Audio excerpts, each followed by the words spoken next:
We're live.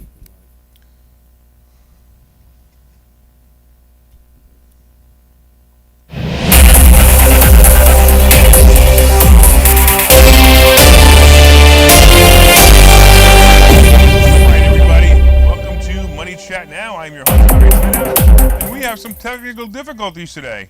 So that's why we're broadcasting a little bit differently today.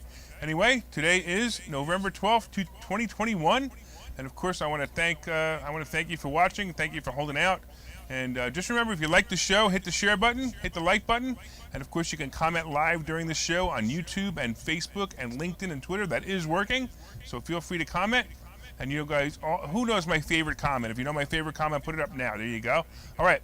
You can also attend a complimentary class this Thursday by going to investorschooling.com, and you will learn about real estate investing and stock options investing. All right. So on today's show, we're going to be talking a little bit about the market update. We're going to be talking about J&J splitting up. We're going to be talking about the consumer sentiment being at a low. We're going to be talking about also the next Bitcoin ETF. We're going to be talking about Disney Plus marking 2 years. My next book, I'm going to talk about that as well, and of course the wrap-up show. So let's talk a little bit about what happened today in the Dow Jones. So the Dow actually finished up about 180 points. Not bad at all. So that's kind of great, actually. The S&P was up 33, and of course the Nasdaq was up 156.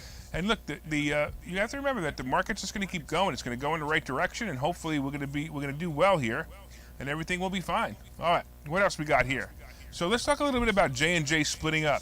So J&J today announced plans to split the consumer products business from its pharmaceutical and medical device operations. Honestly, I think this is a great idea. They'll be publicly traded companies.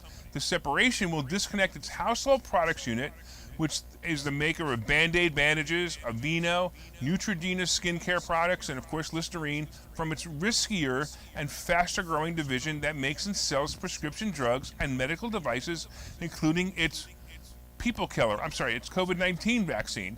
And of course, that is the problem. That's probably what it's all about, because it makes sense for the company as the vaccine is starting to wind down and probably will start to get bad press in the new year as side effects and mortality issues will rise, just like they do with any other prescription drug. I mean, my thoughts of the vaccine itself is one thing, but all drugs will eventually show the side effects. So we'll start to see it. They'll start to get some bad press, just like Moderna will and Pfizer will. That's just common sense. But then again, there's no such thing anymore. The company said it hopes to complete the transaction within 18 to 24 months.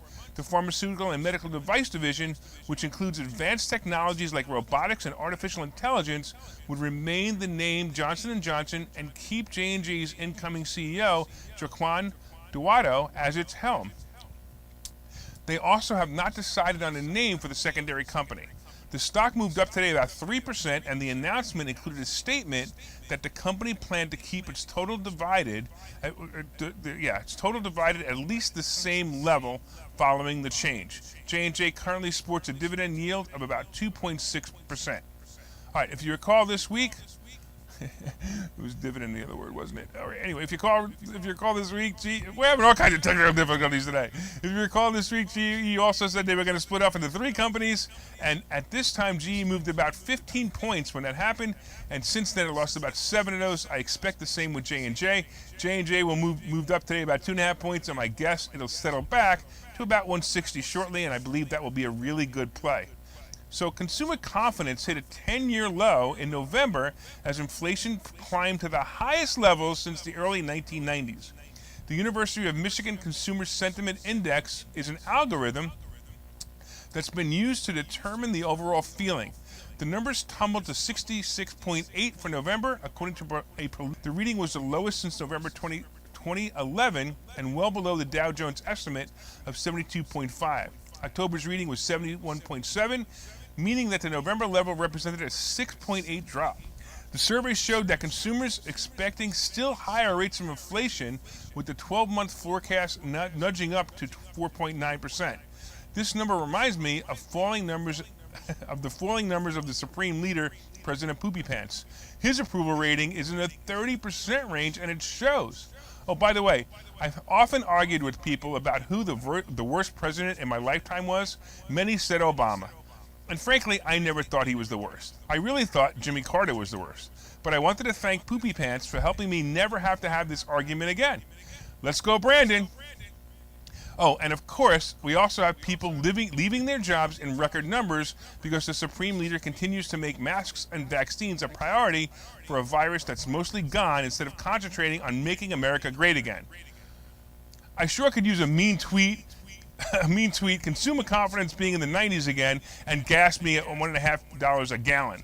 This will probably affect the economy going into the new year. Inflation is also causing pain, and it will soon make a tumble in the market. Be cautious in the next few months as we head for danger, because that's what's going to happen. We're going to start heading for danger, and it is what it is. All right. The next Bitcoin ETF, of course, was rejected. 2 weeks ago, the first Bitcoin ETF was launched. BITO, B-I-T-O, is the symbol, and it has bounced between 37 and 43 cents. BITO is not actually a Bitcoin. It's not actually a Bitcoin following ETF. It's an ETF based on the futures or options to buy Bitcoin. I actually find it interesting that the price fluctuates up or down, respectively, with Bitcoin moving up or down. Frankly, this is actually backwards. It should be completely opposite way. When Bitcoin goes up, BITO should go down, and when Bitcoin goes down, BITO should go up because it's on the futures.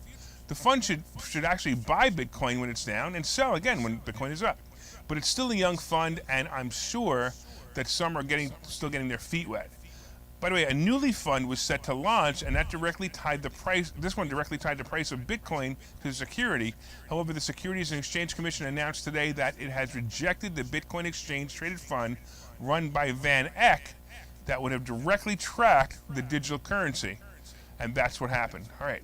The application was filed in March by the Chicago Board of Options Exchange, which wanted the SEC to make a rule change allowing it to list the Van Eck Bitcoin fund. The SEC said that COBE had not done enough to demonstrate it could prevent fraudulent trading to protect investors. That rationale is in line with the previous rejections of the SEC proposing ETFs that would track Bitcoin directly, including Van Eck and the CBOE have been trying to release the first U.S. Bitcoin ETF for almost 10 years. But the SEC has been slow to embrace one, citing concerns about the lack of regulation and potential fraud and manipulation in the Bitcoin market. They're worried about this one? Seriously? Personally, I think this is kind of silly. Bitcoin is, certainly becoming a household name and a worldwide commodity. It's proven itself to be real, and even if the prices are still wild, they still are not as crazy as they used to be. I like the idea of a Bitcoin ETF that's directly related to Bitcoin. It makes sense, and the world is definitely ready for it. If I understood it more, I would even open a small fund for this and myself, and that's really how much I believe in it. As far as BITO, B-I-T-O goes, this is not a great fund for me.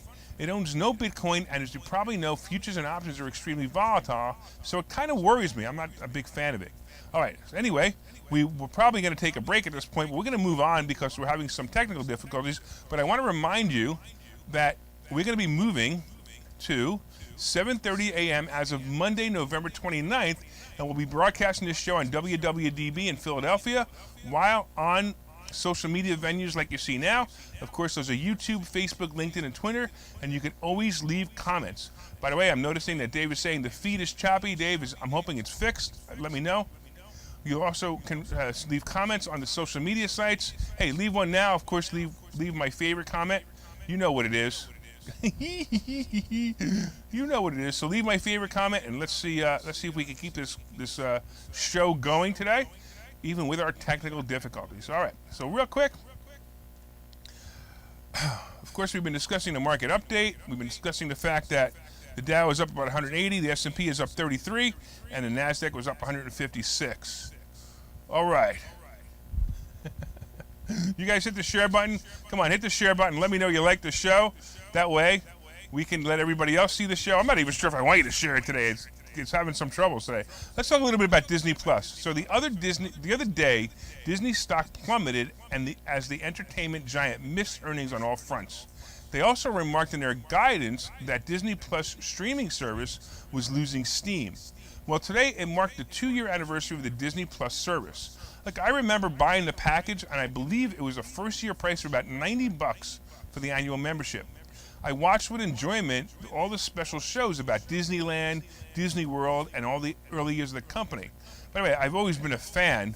I've been a big fan of Disney shows and the parks. I also watch the Star Wars shows that Disney now owns on the channel as well. I really enjoyed the CGI. I don't know if you guys ever saw this, the CGI of Luke Skywalker in the last episode of the second season of Mandalorian. It was kind of cool. However, my interest in the programming, like most of the media subscription I have, has faded. It is what it is, right? So Disney Plus was promoting the streaming service very hard over the last few days and stated new programming is coming soon. Of course, the scamdemic shut down most of Hollywood and other movie production sites, and now that slowed the release of new shows. Now that people are starting to wake up from a COVID coma, many businesses like this will start producing again. I'm all for this. It's a great stock buy, and I actually bought some calls on the stock, and my target price is a mere 175, so I think I'll do really well. I think I'm going to go home and watch some Fantasia tonight. By the way, the Wizard Mickey is my absolute favorite. Some people are saying we're crashing. I apologize. It is what it is. We tried to get the show on. We had a serious computer crash, so we're using some other systems to make this work, and my apologies. But let me tell you about my next book. Did you know I'm releasing a new book? By the way, it's a long-awaited book that I've been writing, for the past 2 years, or maybe even the past 10 years. This book is a book that's called Money Hacks, and it has the subtitle, Because Everything You Think You Know About Money is Wrong. In this book, I describe all the techniques we discuss in investor schooling about how to make more money, pay less taxes, and live the life you have always wanted to live. The book isn't available yet. However, you can pre-order on Barnes & Noble and Amazon. So if you go to barnesandnoble.com, you can pre-order. One of my favorite chapters in the book is called Can Money Buy Happiness? So what do you think? Let me know in the comments if you think money can buy happiness. Come on, let me know in the comments if you think money can buy happiness. I'm dying to see what your thoughts are on that as well. So, of course, we've been discussing so far the market update, the J&J splitting up, going to split up into two companies.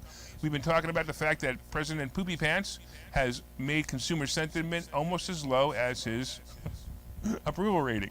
We talked about the fact that the SEC has declined the Bitcoin ETF, Disney marking 2 years, Disney Plus marking 2 years. So let's talk a little bit about what we got going on here for of course, my stock picks. All right, so here you go. So there was a nice little bump today in the market, and it rose about a few hundred points, as you know. It rose 180 points. This morning, I saw a trend, by the way, that I couldn't resist, and I literally paid 4 cents for a 150 strike price call for Apple, and in 15 minutes, I sold it for 23 cents. With 500 contracts, that was like a $9,000 profit in 15 minutes. I was pretty excited. By the way, as you know, Disney moved up a bit, but I still believe this is an enormous buying opportunity. So, and I like it at 160. It's pretty good. Rivian slowed down a bit, but it was up about 5 points. I still like the company as a long-term play. It may even pull back a little bit. It may even be nice. If it hits 100, a little bit less than 100, I would go for it. When the stock options are ready and they settle, I'll let you know what I think of them as well. I think it'll be pretty good. Meta, or Facebook, popped today, and I'm not sure what made it go up, but it was up like 13 points at one point. It's pretty wild. I also think that the investors are pleased with the new name and what it means in the world of investing. So Elon Musk today sold another $687 million in Tesla stock after he sold billions earlier this week. But Tesla is still over 1,000, and that's pretty cool. CCL and AAL are in the buying range. I like CCL at 22 as both a stock and a stock option play.